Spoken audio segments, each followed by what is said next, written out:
ये हमारे हमेशा हमारा ही नाम। अरे हमने आज तक और डॉक्टर का नाम क्यों नहीं लिया? इनका नाम क्यों आया?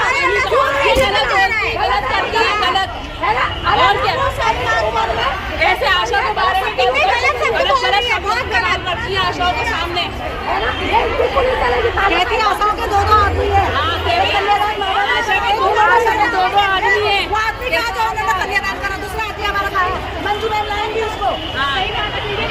घर बर्बाद हो रही है और क्या, हमारे घर में कलेश हो रही है, लड़ाई हो रही है। कह रही है दो आदमी ऐसा हो गए है, दूसरा आदमी कहाँ है? मंजू मैम लाएंगी मेरा दूसरा आदमी दो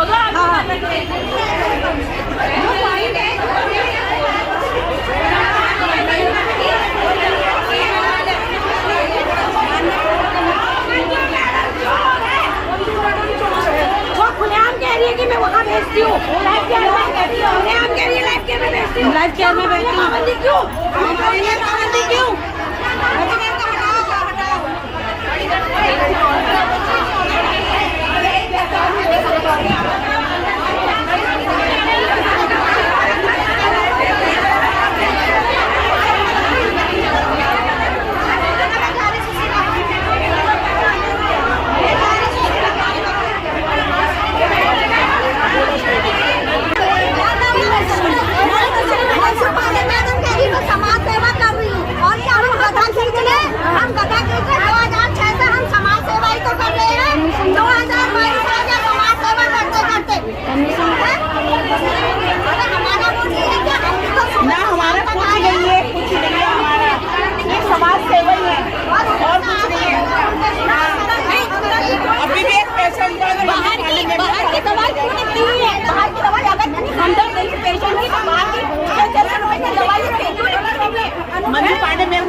दूसरी जगह पे करवा कर आएंगे तो वो रिपोर्ट देके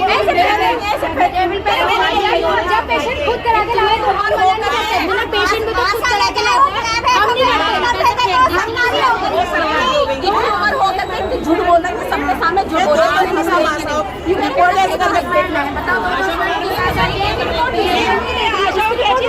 धंधा करने आती है, दो पति है इनके, एक अस्पताल में तो हमारी पर्सनल लाइफ का मतलब क्या है? हम तो 4 रखेंगे, हम तो 4 रखेंगे, तो इसका मतलब क्या है? बेचारा बच्चा यहाँ पर बीमारी है, वो है मांग रहे थे। और कुल मिला के समस्या रेडियोलॉजिस्ट की है कि जो अल्ट्रासाउंड की टाइम डॉक्टर ने की है, छोटे से लेके बड़ा कर्मचारी की है, सबकी है, सबकी इमरजेंसी में जूनियर डॉक्टर से लेके बड़ा तक आता है। अरे जूनियर डॉक्टर यहाँ नहीं करते, मुझे के काम करते कि पैसा दिलवाएगी काम हो जाए। इमरजेंसी की क्या हालत है? इमरजेंसी की हालत है, कोई डॉक्टर अच्छा डॉक्टर सीनियर डॉक्टर नहीं बैठा हुआ मिलता है, छोटे छोटे डॉक्टर होते हैं, पता सता उन्हें कुछ होता नहीं है। नहीं वो यही होता है, ये कहते हैं सुबह को आना होता है, ये सुबह को आना ओपीडी है बोलते हैं, रात में कब निकल रहा होगा मरीज का। डॉक्टर ऐसे मिलती है, ये कहती सुबह को आना ओपीडी, क्या बंदा इसलिए खड़ी हुई है एक पेशेंट। मैं सरताज आलम, खबर 7 से। हम लोग हैं उत्तराखंड के हल्द्वानी में इस वक्त हम लोग मौजूद हैं महिला चिकित्सालय में। ये जो कुछ तस्वीरें अभी आप देख रहे थे, ये थी आशाओं की उबाल की। आशाओं को गुस्सा दिलाया है महिला अस्पताल के प्रशासन ने। 21 जून को दैनिक अखबार में खबर छपती है और खबर छपने के बाद आशाओं का गुस्सा 7वें आसमान पर आ जाता है। मेहनत और ईमानदारी से काम करने के बाद जब ये सिला और इनाम मिले तो फिर किसको गुस्सा नहीं आएगा, किसको नाराज़गी का इजहार करने की नौबत नहीं आएगी। तो आइए आपको पूरा मामला दिखाते हैं कि आखिर आशाओं की इतनी नाराज़गी क्यों हुई है। फ़िलहाल मूल मामला यह है कि उस अखबार में उनको कमीशन खोर कहा गया और एक चिकित्सक द्वारा आशाओं को लेकर तमाम अभद्र बातें की गई। इस तरह के आरोप हैं। जानते हैं इसमें सच्चाई क्या है और ये भी जानते हैं कि आखिर इन आशाओं का कहना क्या है।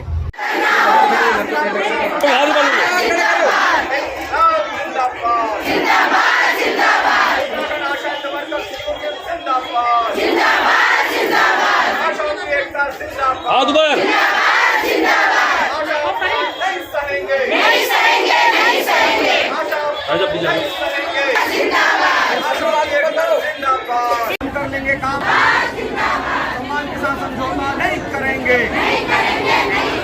सम्मान के साथ समझौता नहीं करेंगे, सम्मान तुमको करना होगा, सम्मान तुमको करना होगा। आशा एकता जिंदाबाद, आशा एकता जिंदाबाद, इंकलाब जिंदाबाद, उत्तराखंड आशा हेल्थ वर्कर्स यूनियन जिंदाबाद, उत्तराखंड आशा हेल्थ वर्कर्स यूनियन जिंदाबाद।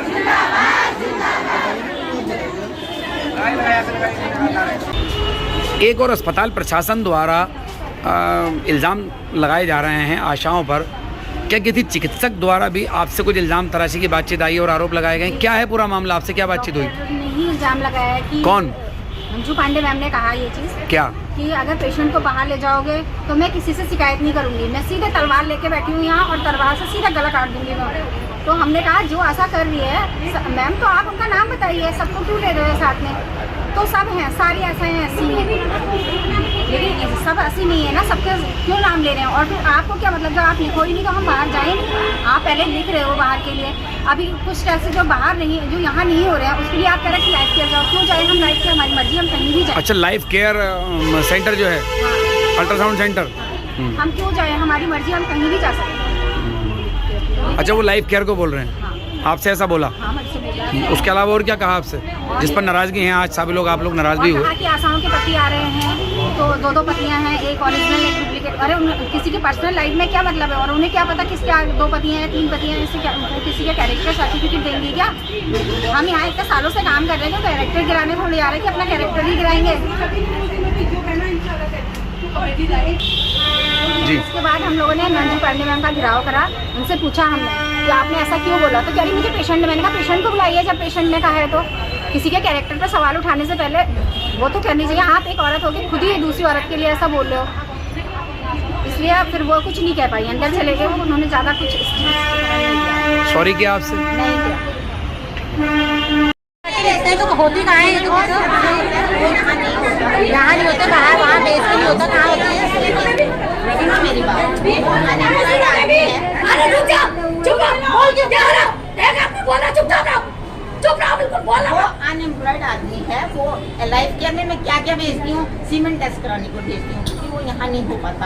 और यहाँ अगर सीमेंट ला के कोई आदमी देगा, उसका सुबह लाया हुआ सीमेंट शाम तक तो सारे डेड स्पर्म आएंगे, उसको तुरंत हाथों के हाथ बनाना पड़ता है, तो वो यहाँ नहीं हो पाएगा, इसलिए मैं उसको वहाँ भेजती हूँ। और किसी जो तुम्हारी पसंद के वो हैं पैथोलॉजिस्ट वहाँ इसलिए नहीं भेजती हूँ, वो ऑलरेडी नौकरी कर रहे हैं, उनके पति नौकरी कर रहे हैं, वो बेचारा अनएम्प्लॉयड लड़का है। अगर किसी को 2 पैसे मिल रहे हैं तो उसको मिल जाने चाहिए। मैं आपकी बात सुन रही हूँ। हाँ, अब आप देखिए, हम आपके जैसे आपने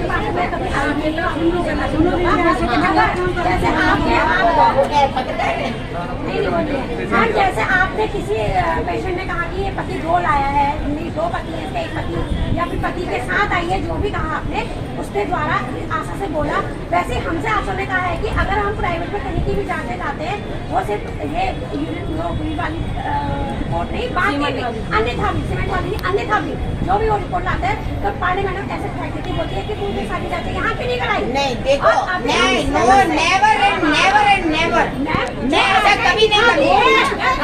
दिखाती है वो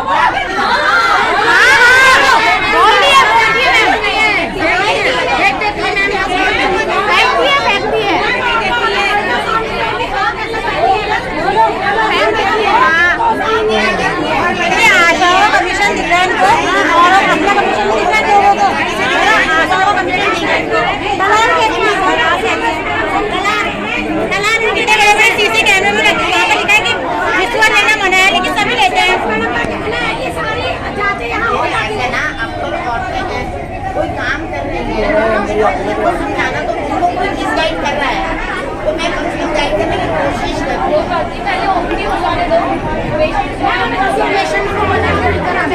पेशेंट वाली बात करें,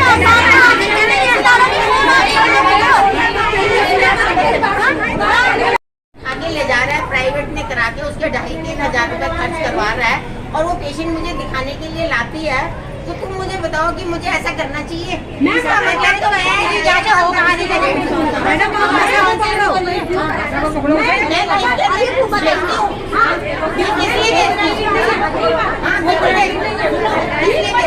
हो गए ना ये अगर क्या हमने पहले से काम नहीं करा? 200 रुपए में हमारी बहनों ने काम करा है।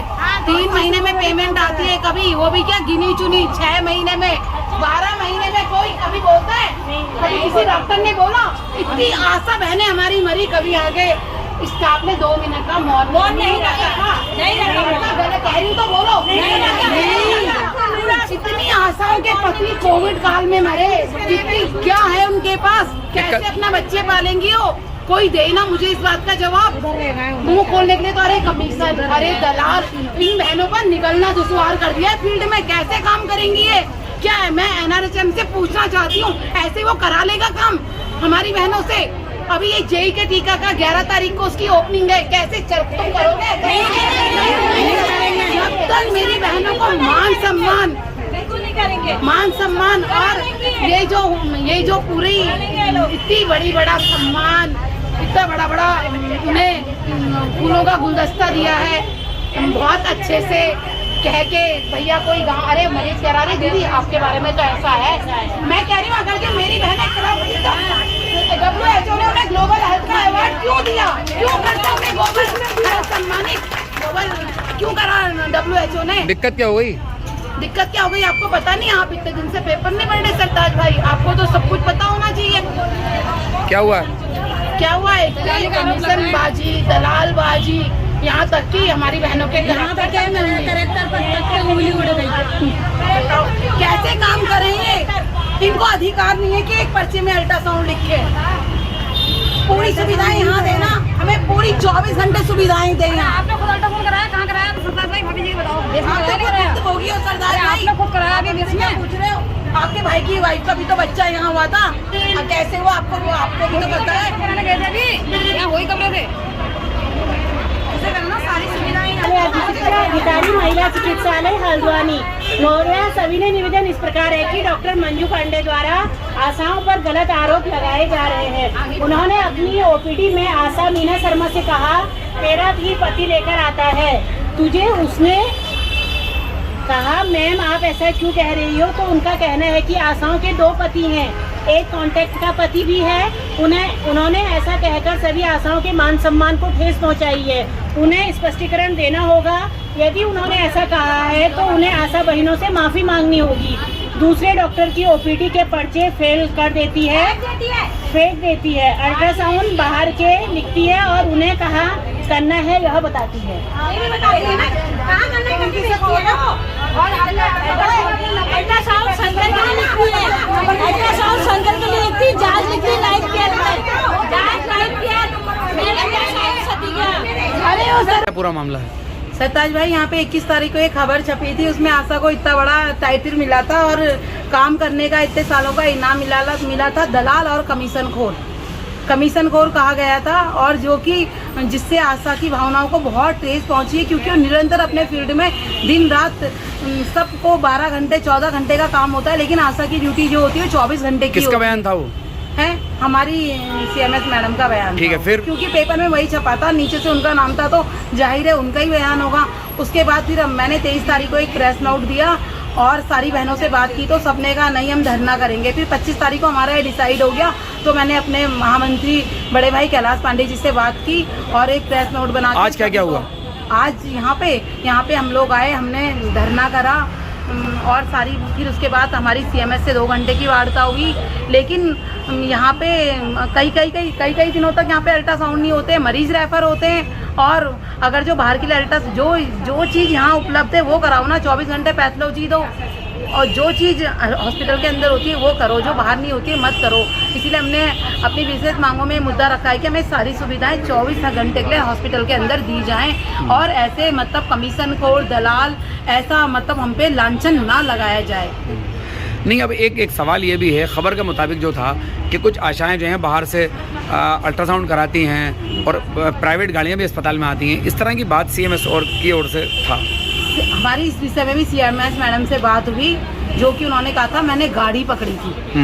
गाड़ी पकड़ी थी, वो भी उनके गार्ड ने। जब हमने मैम से जब हमारी वार्ता हुई, हमने मैम से कहा, मैम ने कहा मैम आपने उसको क्यों नहीं, आपने जिसको अगर जो मान दिया उसमें हमारी वर्कर थी, उसने मैम ने कहा उसने वर्कर नहीं थी, खाली मैंने गाड़ी पकड़ी थी। तो हमने बोला कि आपके गार्ड ने गाड़ी अंदर कैसे आने दी। मैम कह रही कि वो पहले दिन समझ नहीं पाया, दूसरे दिन जैसी गाड़ी अंदर आई तो हमने मैम से इस विषय में भी बात की कि अगर जो गार्ड वहाँ पे था तो गाड़ी अंदर कैसे आई। चिकित्सकों द्वारा भी आशाओं पर कुछ इल्जाम लगाए जा रहे हैं। हाँ बिल्कुल लगाए जा रहे हैं, बिल्कुल लगाए जा रहे हैं। अगर जो चिकित्सक ही वो अल्ट्रासाउंड लिख के नहीं देंगे, अब हमारी जब मैडम से वार्ता हुई तो मैम ने कहा कि मैंने सख्त निर्देश दे दिए हैं कि कोई नहीं लिखेगा बाहर का अल्ट्रासाउंड।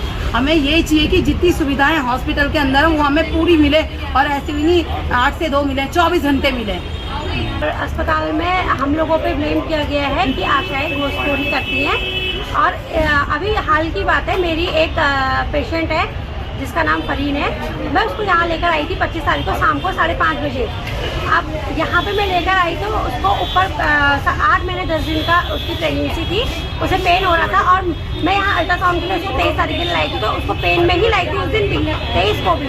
और मैं अल्ट्रासाउंड रूम पे ले गई तो इन लोगों ने यहाँ पे अल्ट्रासाउंड करने से मना कर दिया और उसको डेट दे दी 15 जुलाई की। और मैंने इतनी रिक्वेस्ट की, इसको पेन हो रहा है आप अभी अल्ट्रासाउंड कर दीजिए, लेकिन यहाँ से उसे डेट ही मिली। डेट मिलने के बाद भी मैंने कहा चलिए आप चले जाओ, हो जाता है कभी इमरजेंसी हो तो आप आ जाना। लेकिन 25 जुलाई को उसको पेन हुआ और मैं यहाँ लेकर आई, लेबर रूम में लेके गई। सबसे पहले तो अल्ट्रासाउंड मांगा जाता है, मैंने अल्ट्रासाउंड दिया तो 5.5 महीने का अल्ट्रासाउंड देने के बाद डॉक्टर ने देखा और बोल दिया इसका बच्चा बहुत कमजोर है और इसे आप सुशीला ले जाओ।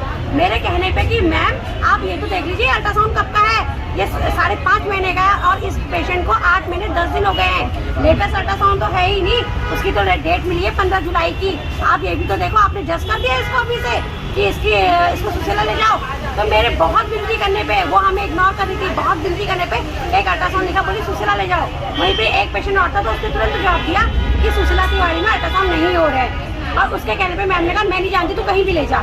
फिर मैं वो पेशेंट खुद बोला कि दीदी आप रहने दो, मैं इसको प्राइवेट अल्ट्रासाउंड करा के अभी इस डॉक्टर को दिखाता हूँ। हम अल्ट्रासाउंड करा के ला गए।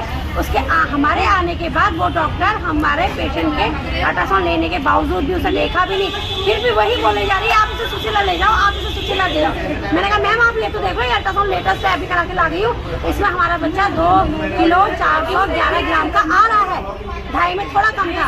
लेकिन उस डॉक्टर ने हमारी एक नहीं सुनी और ना हमें इग्नोर करा और हमें लेबर रूम में छोड़ के नीचे आ गई और हमसे बोली नहीं तुम जाओ, नहीं तुम जाओ। वो पेशेंट अभी भी मेरा दर्द में है, ना उसका इलाज हुआ। अभी क्या कहना है आपका? मेरा यही कहना है कि जो यहाँ की व्यवस्था है, कोई व्यवस्था नहीं है यहाँ पे और ब्लेम किया जाता है आशा को। ना यहाँ पे डॉक्टर नई डॉक्टरें आ गई है जिनके नाम अभी हम भी नहीं जानते। हर हफ्ते में डॉक्टर नहीं आ जाती है और अनट्रेंड डॉक्टर होती है, जो कोई यहाँ पे जो पुरानी डॉक्टर है वो नहीं होती है और अपने बलबूते पे वो पेशेंट को रेफर कर देती है। पेशेंट की सीनियर का आप एक वो लीजिए, सीनियर को फोन कीजिए, सीनियर से पूछे इसका ऐसा है तो हम कहें कि हाँ चलो ये डिसीजन सही है। उस डॉक्टर को हमें बताना पड़ता है कि ये अल्ट्रासाउंड देखो मैडम ये कब का है और डिसीजन ले लेती है। अल्ट्रासाउंड की डेट मिलती है, अगर 3 महीने का एक पेशेंट 3 महीने का है उसको मिली है अगस्त से, तब तक वो 6 महीने का हो जाता है। मिसकैरेज हो गया है उसका पहला बच्चा, कितनी विनती करी कि इसका एक मिसकैरेज हो गया सर प्लीज कर दीजिए, ये बाहर नहीं जा सकता है, नहीं जा, लेकिन इन्होंने एक भी नहीं सुनी। इन्होंने बोला हम क्या करें, जो नियम है आप 2 महीने, आप पेशेंट को एक ही महीने में ले क्यों नहीं ले आते हो? 1 महीने में कोई भी गर्भवती है समझ जाती है कि मैं गर्भवती हो गई हूँ, जब पहली वो रुकती है तभी तो पता चलता है। अस्पताल प्रशासन अखबारों में भी खबरें छपवा रहा है और चिकित्सक सीधे तौर पर भी आशाओं के बारे में कुछ आरोप लगा रहे हैं, क्या ऐसा है? सर अब आप ये देख लीजिए ना, अल्ट्रासाउंड यहाँ पे टाइम पे नहीं होते हैं, 3 महीने का 6 महीने में आप 3 महीने के बाद की अपडेट देते हैं। पेशेंट मेरा पेशेंट तो मिसकैरेज हुआ है ना पहले, वो तो डरा हुआ है भाई, फिर भी मैंने उसको रोका है कि चलो ठीक है अभी हो जाएगा। अब यहाँ का प्रशासन जो है, जो यहाँ के अधिकारी हैं वो व्यवस्था को बनाए ना, वो आशा को ब्लेम कैसे कर सकते हैं?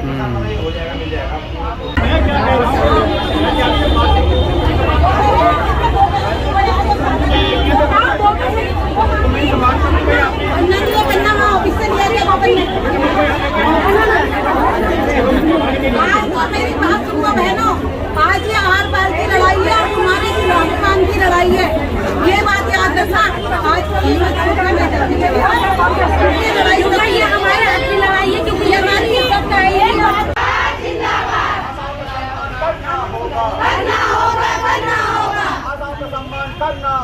करना होगा काम नहीं करेंगे सम्मान नहीं चलेगा, नहीं चलेगा, नहीं चलेगा, दम कर लेंगे काम नहीं करेंगे सम्मान नहीं चलेगा, नहीं चलेगा, नहीं चलेगा। आशा एकता जिंदाबाद, जिंदाबाद, जिंदाबाद, आशा एकता जिंदाबाद। जिंदाबाद, जिंदाबाद।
तो साथियों, अभी आप आशाओं की नाराज़गी की खबर यहाँ पर देख रहे होते। हम हल्द्वानी महिला चिकित्सालय से इस पूरी खबर को आपको दिखा रहे थे। मामला आपने जाना होगा, समझा होगा कि आखिर क्या है, लेकिन नतीजे में यह है कि आशाओं की इज्जत पर खिलवाड़ यहाँ पर किया जा रहा है। उनकी नाराज़गी भी लाजमी है। अस्पताल प्रशासन बयान देकर अखबार में खबर छपवाता है तो उनकी नाराज़गी हो जाती है, और एक महिला चिकित्सक द्वारा आशाओं के बारे में अभद्र बात कह दी जाती है, उससे भी इनकी नाराज़गी जाहिर हो जाती है। और आज यहाँ पर काफ़ी बकेड़ा रहा, मरीज़ भी यहाँ पर काफ़ी परेशान रहे। ईमानदारी से काम करने के नतीजे अगर ये होंगे तो इस तरह की चीज़ें देखने को हमें मिलेंगी। 3000 रुपये में कैसे काम होगा? घर भी चलाना है, बच्चे भी हैं, परिवार भी है। तकरीबन यहाँ पर अभी पिछले दिनों की ही बात है, लगभग 2 माह से ऊपर धरना प्रदर्शन लगातार होता रहा, और पिछले 15 साल से इस तरह की मांगें चल रही हैं कि उनकी सुविधाएं बढ़ाई जाएं, उनकी वेतन में इजाफा किया जाए। सरकार ये तो सुनते नहीं है, लेकिन सरकारी चिकित्सकों द्वारा या अस्पताल प्रशासन द्वारा या सरकार द्वारा जो अस्पतालों में अव्यवस्था है उसका ठीकरा आशाओं पर फोड़ दिया जाता है। तो साथियों, हम ही आपको खबर दिखा रहे थे और आप खबर 7 लाइव पर ये सब देख रहे थे। आपको हमारी ये खबर कैसी लगी बताना ना भूलें, और हमारे फेसबुक लाइव और यूट्यूब चैनल को लाइक, कमेंट और शेयर करना बिल्कुल ना भूलें। साथियों, मैं चलता हूँ। मैं आपका दोस्त, आपका भाई, मैं सरताज आलम, खबर 7 हल्द्वानी।